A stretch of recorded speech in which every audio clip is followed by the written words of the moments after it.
बच्चे थे जी ऐसे भर्ती को लेकर, जी। लेकिन और ना तो उस भर्ती को निरस्त किया गया है, ये बात और सही है कि कई बार इस तरीके का भी एक बयान आया था कि भाई मगरमच्छों को छोड़ा नहीं जाएगा।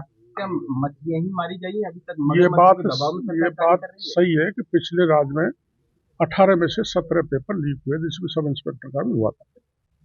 पिछले राज में हर पेपर पे कुंडली मार के बैठ गई थी सरकार, लेकिन ये राज बदलने के बाद 50 सब इंस्पेक्टर्स को पकड़ा जो आपकी जानकारी में, दूसरे 35 आदमी पकड़े जो इसमें इन्वॉल्व थे। लेकिन एक बात का वेदना मेरे को भी है कि परीक्षा पेपर रद्द करने की दृष्टि से एसओजी ने कह दिया, पुलिस हेडक्वार्टर ने कह दिया, एडवोकेट जनरल ने भी रिपोर्ट दे दी, कैबिनेट सब कमेटी में दे दी, उसके बाद भी पेपर रद्द नहीं हो रहा। यह आपके जहन में है।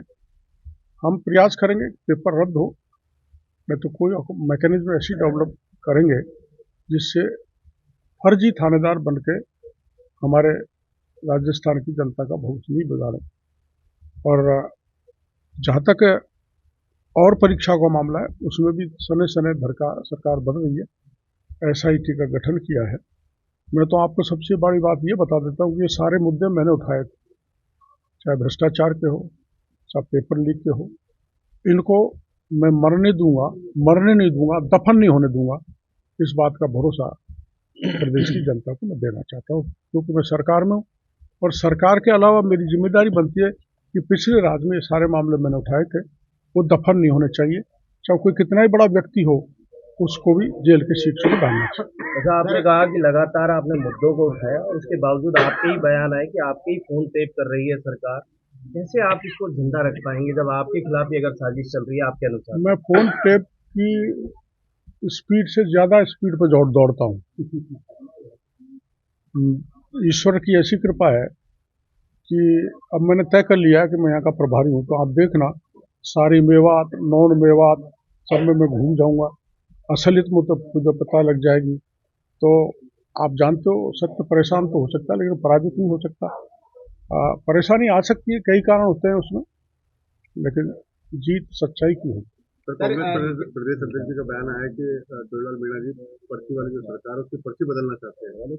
ऐसा कुछ नहीं है। देखो मेरी बात सुनो, मेरे स्वभाव में है, कोई दीन दुखी किसी प्रकार का व्यक्ति आए, चाहे सरकार में रहूं चाहे सरकार के बाहर रहूं, उसके मामले को अंतिम परिणाम तक पहुंचाना। जैसे कल आपके यहाँ इलाके की वो महिला गई थी मेरे पास, सुरेंद्र सिंह, जो एसआई मुख्यमंत्री जी की सुरक्षा में थे, उनकी डेथ हो गई। एक तरह से वो शहीद है मेरी नजर में। और मैं उनको लेकर, मुख्यमंत्री जी थे नहीं तो डीजी के पास ले गया, जो मुखिया हैं पुलिस के, मैं उनको कह के आ गया कि इनको पैकेज देना चाहिए। दिल्ली में कोई किसी कारण से सिपाही मर जाता है ड्यूटी के दौरान, तो उसको 1 करोड़ का पैकेज देते हैं।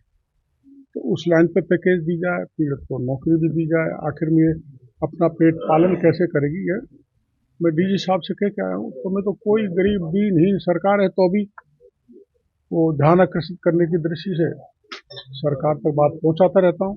और आवश्यकता पड़ेगी तो और भी मैं उस पर जा सकता हूँ आगे तक। मेरे कोई ये राइडर नहीं है कि मैं लक्ष्मण रेखा को नहीं कूदूं।